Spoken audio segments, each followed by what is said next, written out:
Welcome to the deep dive. Today, we're embarking on a truly extraordinary journey. We're diving deep into a listener's personal family history. And this isn't just, a collection of stories, it's a profound case study.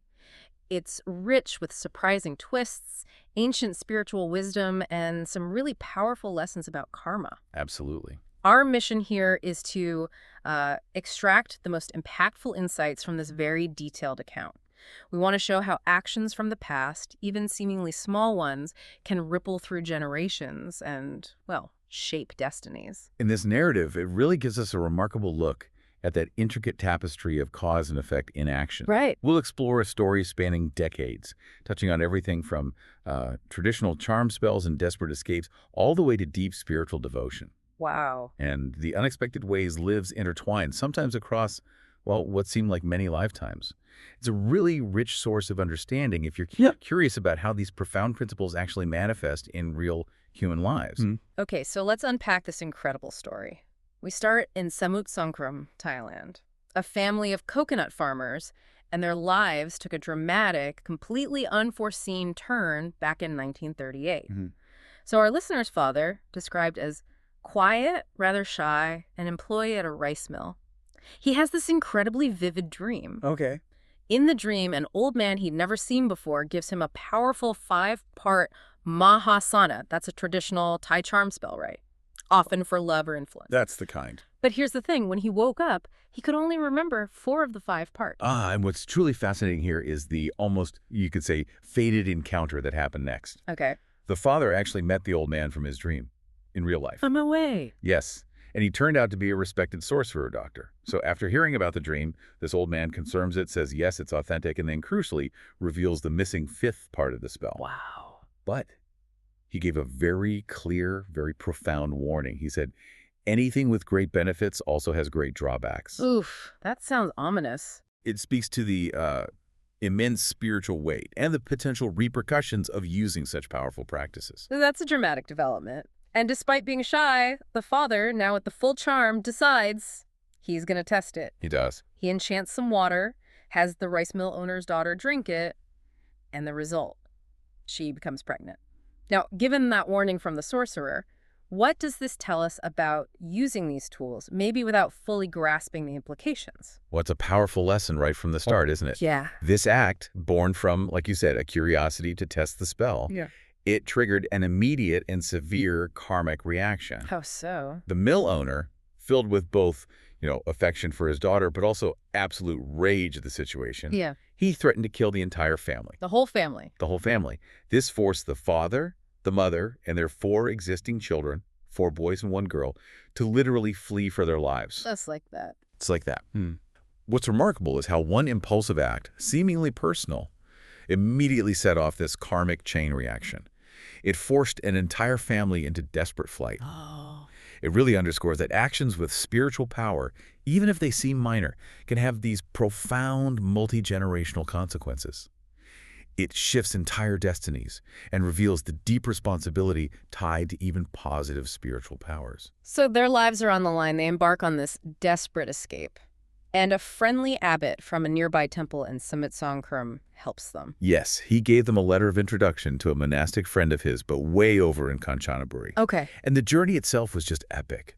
The mother, showing incredible bravery, used their very last 5 baht, that's all they had, to buy a small wooden boat, a type called a kampan. Just 5 baht for a boat? That's it. And they spent months paddling, rowing against the strong currents of the Mae-Klong River. Months. They eventually found refuge at Wat Thai in Kanchanaburi, building a new home right there within the temple grounds. Interestingly, it was surprisingly close to the graveyard forest, but it became their sanctuary. And it was in the serene, quiet place that our listener, the son, was actually born. He even describes it as a good location, despite everything. His mother, Mae Serm, she really sounds like a beacon of resilience. Started a new life, selling firewood, small goods, and also diligently caring for the abbot there, Luwampu. She did. And the story takes another surprising turn with the mill owner's daughter, the one who became pregnant. Oh, right. What happened with her?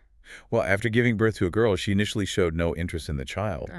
But eventually she reconnected with the father's family. Okay. And May Serm, the mother, showed just remarkable compassion. She took in both the daughter and her child, caring for them as if they were her own. After everything that happened because of that situation. Exactly.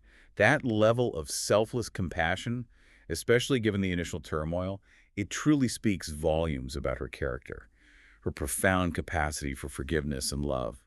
Mayserm's faith wasn't just, sitting back. It was deeply active, central to her life. Very much so. She was a devoted follower of Buddhism, specifically the Dhammakaya tradition, that's known for its deep meditation, aiming to find the Dhammakaya, the inner Buddha body, right? That's the core practice, yes. Mm. Very profound. She learned from a highly revered figure, Kunyai Tongsuk Samdang Pan, at Wat Pak Nam, a very famous temple in Bangkok. And later, Mayserm used her own resources to buy land.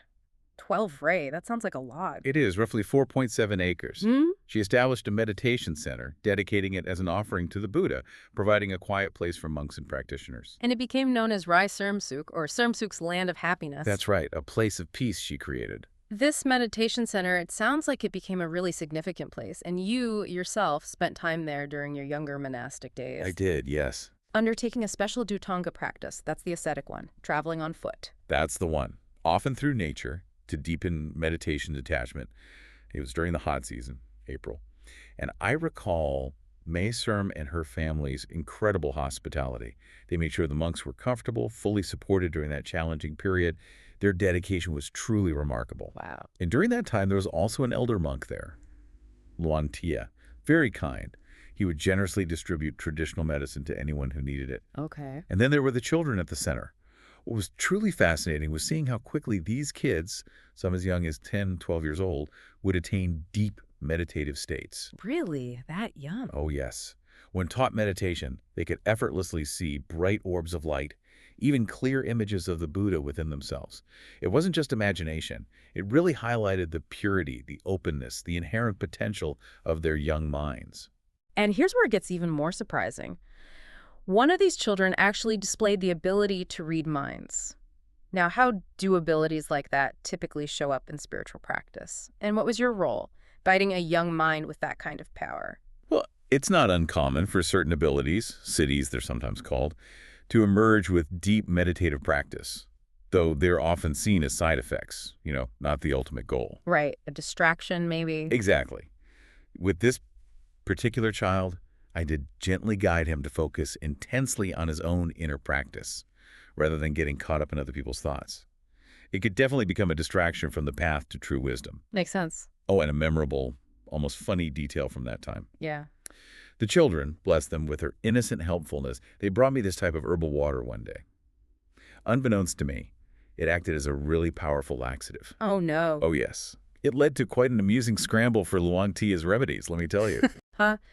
Those anecdotes, though, they really underscore the tangible experiences that can come from sincere practice and the unexpected ways karma and intention show up, even in just small daily interactions. Absolutely. It really makes you wonder about the untapped potential within each of us, doesn't it? It really does.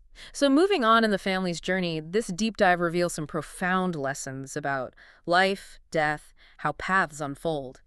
May Serm, when she felt her duties as a mother were complete, she embraced celibacy. Yes.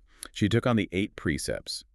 These are a stricter set of moral guidelines for lay practitioners, really focusing on self-restraint, spiritual development. She became, in essence, a nun of the heart, without needing the formal robes or shaved head. A nun of the heart, I like that. And her passing at 87 from an enlarged heart was significant. Through her meditation, she knew her time was coming. She actually intensified her practice in her final hours. Wow. And where was she reborn? She was reborn in a general section of Dusitburi heaven. That's one of the higher celestial realms, a place of great happiness for those with merit. But it wasn't the special merit circle within Dusitburi. That's a particular, very elevated part, often associated with bodhisattvas, beings who postpone their own final liberation to help others. Why not there? Because her ultimate aspiration, her deepest wish, was to attain freedom from suffering in the era of the next Buddha, Fra Sri Arya Maitreya. Oh, okay. Her message to her children was very clear: practice meditation extensively, really dedicate yourselves, and you can join me there. She truly felt the weariness of the cycle of rebirth, She wanted ultimate liberation. A powerful aspiration. And what about the father? While Macerm was dedicated to the center, he briefly took another wife. He did, yes, and had another son. But later, he too joined Macerm at the meditation center. He entrusted his new son to his eldest daughter to raise. Right. He passed away at 86 from prostate and heart issues, and he was later reborn as a beautiful celestial being, an angel, you might say, in the Tavatimsa heaven. That's another realm of pleasure and happiness in Buddhist cosmology. He's currently enjoying its pleasures there. So different paths, different destinations based on their aspirations and karma. Precisely. And the narrative then gets into the intricate karmic complexities of other family members. Like the youngest brother from the second marriage. Yes. He faced significant mental health challenges in this life. And this, we learned, stemmed from past karma. Specifically, from having consumed medicinal liquor containing alcohol while he was ordained as a monk in a previous life. Oh, wow. And also having verbally disparaged other monks. Though he cycled through ordination 4 times in this life, the insight was that his negative karma is lessening. That's something, at least. And interestingly, an elder brother had a dream confirming that this youngest brother was actually the eldest sister's son in a past life. That also turned out to be true. A fascinating glimpse into those karmic connections across lifetimes. That's truly striking, the precision of it all. And the eldest sister, you mentioned she raised the youngest half-brother. She sounds like she sacrificed a lot. Immense self-sacrifice. She essentially became a second mother. After school, she worked for just 120 baht a month, a tiny amount, to support her siblings when her parents left for the meditation center. Incredible dedication. And later in life, she too dedicated herself to celibacy and caring for the center, very much like her mother. She passed at 78 from a brain hemorrhage, Oh, dear. which was understood as a result of past karma involving killing animals for food. But because of her profound merits in this life and her deep bond with her mother, she was reborn as a goddess in the same golden mansion as Maya Serm in Dussabury Heaven. Together again. That's beautiful, despite the karmic element. It is. But then, tragically, our listener's own wife experienced immense loss in this life. She became an orphan due to the deaths of her parents and her sister. Oh, that's terrible. Was there a karmic reason given for that? Yes, it stemmed from her own past karma. In a previous life, she had apparently run away from home after a family dispute and never returned to care for her parents. And unfortunately, her family members were reborn as humans before the listener dedicated merits to them. So they didn't receive those blessings in their current states. It highlights the precise timing and conditions under which merits can actually be transferred and received. Timing is everything, even in karma. And finally, our listener himself, he has a condition. Congenital deafness in his left ear. Yes. And this, perhaps surprisingly, traces back to a playful but regrettable incident in a past life. Playful, how? As a child in that life, he accidentally caused another child's eardrum to rupture. He hit his sister's hand while she was cleaning the other child's ear. Oh, just a clumsy accident. Seemingly so, but the consequence manifested physically lifetimes later. What's truly striking here isn't just that karma exists, but its extraordinary precision. How seemingly minor or unintentional actions, like a child's playful hit, can manifest across lifetimes with such specific physical results. It highlights this intricate, inescapable web of cause and effect. It's mind-boggling, really. But despite these challenging karmic accounts, there's very good news. Okay, good. What is it? The listener's significant donations in this life, including for a 1,000-year crystal pillar and 2 Buddha images for the community. These merits were received by his father, his mother, and his eldest sister in their heavenly realm. They received them. Yes. And these merits greatly increase their divine treasures and their happiness there. It demonstrates the profound power of transferring merit to departed loved ones when the conditions are right. That's wonderful to hear. Now, our listener has expressed a strong desire to ordain later in life, become a monk, but he worries about leaving his wife without support. What counsel does this deep dive offer for that?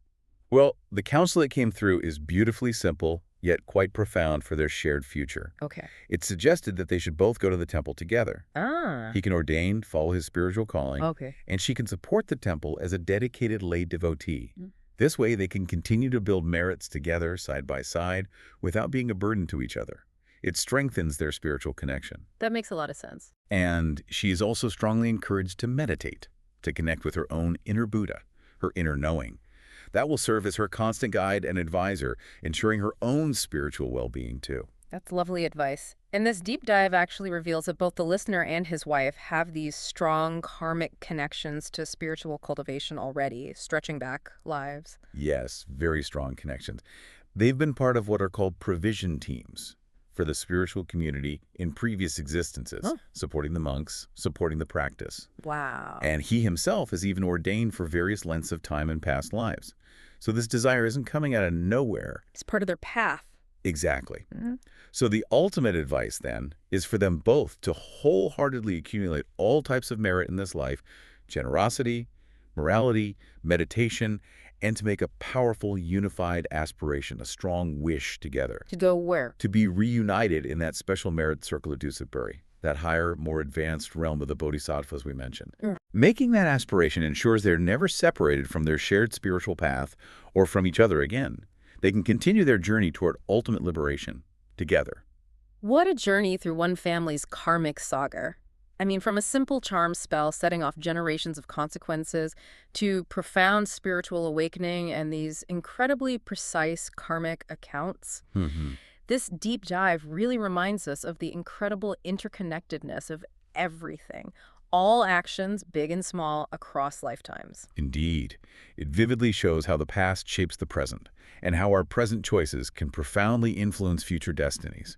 It really emphasizes the transformative power of compassion, dedication to spiritual practice, and the far-reaching benefits of accumulated merit. And the meticulous nature of karma itself. Exactly. It certainly gives you a lot to think about, doesn't it? As you reflect on this extraordinary account, maybe consider, how might the subtle threads of your own past actions be weaving the tapestry of your present and your future? And maybe more importantly, what choices can you make today to consciously shape a destiny filled with greater wisdom, peace, and perhaps a deeper understanding of those unseen forces at play in your own life? Thank you for joining us on the Deep Dive. May this exploration inspire you to look within and to cultivate the inner wisdom that truly guides us all through the complexities of life.